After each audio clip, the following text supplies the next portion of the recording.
Hey, what is up? Hope you're well. Glad to have you on my channel. Guess what? This morning I went to the Apple store and I got the iPhone 13 Pro Max, the 256 gigabyte version, and I'm super excited to unpack this with you and also show you the difference between the iPhone 13 Pro Max and the iPhone 12 Pro Max so that you can see some of the major differences. Now, I actually traded in my iPhone 11 Pro Max and got $400 off it. And for someone who doesn't shoot a lot of videos, I don't think it's necessary to upgrade. I mean, I run a smartphone filmmaking channel, so for me, this is like a return in investment. And I think you guys would also appreciate it, me making videos on the new iPhone 13 Pro Max and show you some of the advantages and also video quality improvements it has made so far. So enough of the talking, let's unpack this baby. As always, iPhone's packaging is just super nice, and I can just open it up here. All right.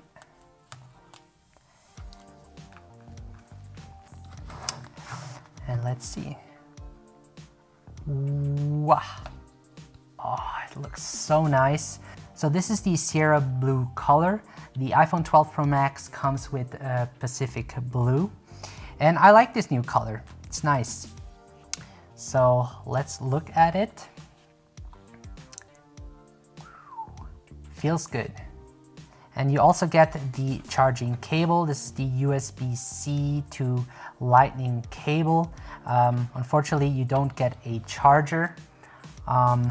Here's some information. And you also get the SIM card ejector.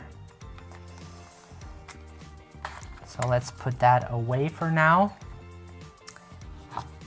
And now we can take off the screen protector.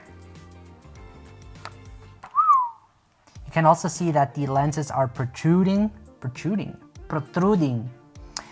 more than on the iPhone 12 Pro Max. So if I bring that into the frame, yeah, you can see that it's a little bit thicker, I guess.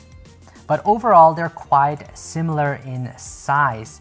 The iPhone 13 Pro Max should be a bit heavier. I don't really feel a difference. Let's see if it even fits with the Beast Grip cage. I don't think so, but we'll see. It's probably...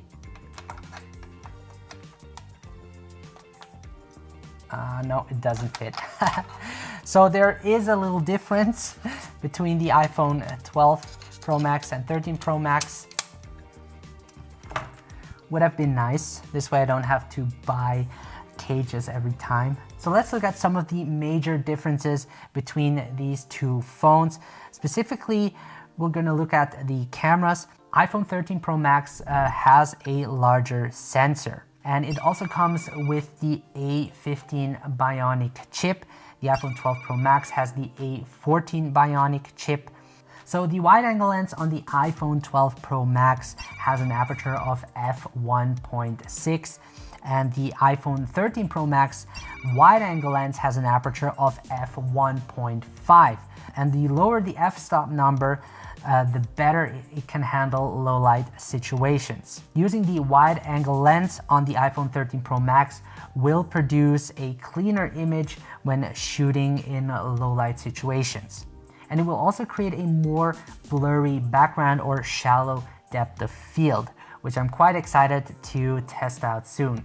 So the 58mm telephoto lens on the iPhone 12 Pro Max comes with an aperture of f2.2, whereas on the iPhone 13 Pro Max, it comes with an aperture of 2.8 and has a focal length of 77mm. So this might be a downgrade for the iPhone 13 Pro Max. It depends how you see it. It won't be as good in low light situations as the iPhone 12 Pro Max, but what you can do is you can 3 times optically zoom in, which I think is really great. Whereas with the iPhone 12 Pro Max, you can optically zoom in 2.5 times. Now the iPhone 13 Pro Max is also a macro lens, for getting extreme close-up, which is really nice. Next is the ultra wide angle lens. Now on the iPhone 12 Pro Max, the ultra wide angle lens has an aperture of f2.2, whereas on the iPhone 13 Pro Max, the aperture has improved to a f1.8, which is really great. Because I never have been a real big fan using the ultra wide angle lens, and I've always used, add-on lenses to get a wider angle of view.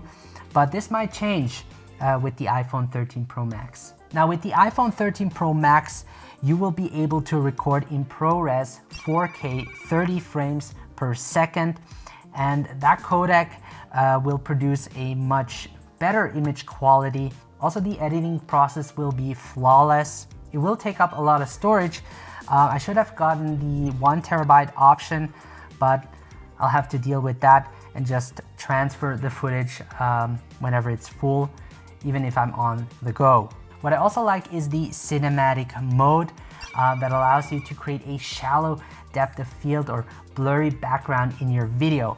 What's great about this feature is that compared to the third-party apps, it focuses more smoothly and you can control the aperture even after filming your video in that mode. Now, unfortunately, you can just record 1080p in 30 frames per second. And I'm quite excited to test this feature out. Now, the iPhone 13 Pro Max also has a longer battery life. It's 2.5 times longer, which is great. As a mobile shooter, you want the best possible battery. With the iPhone 12 Pro Max, it lasts me around half a day when shooting with Filmic Pro, but this is definitely a huge upgrade, and that's why I would go with the iPhone 12 Pro Max instead of just the Pro version. Next is also the brighter display on the iPhone 13 Pro Max, which should make it easier to shoot in bright sunny days. So yeah, there you have it. That was the unboxing of the iPhone 13 Pro Max and sort of the major differences between the iPhone 12 Pro Max and 13 Pro Max. Thank you so much for watching, guys. I'm gonna take this phone with me and shoot some awesome videos with it. Can't wait to share it with you guys. And yeah, I wish you guys all the best. Take care, and I will see you in the next video.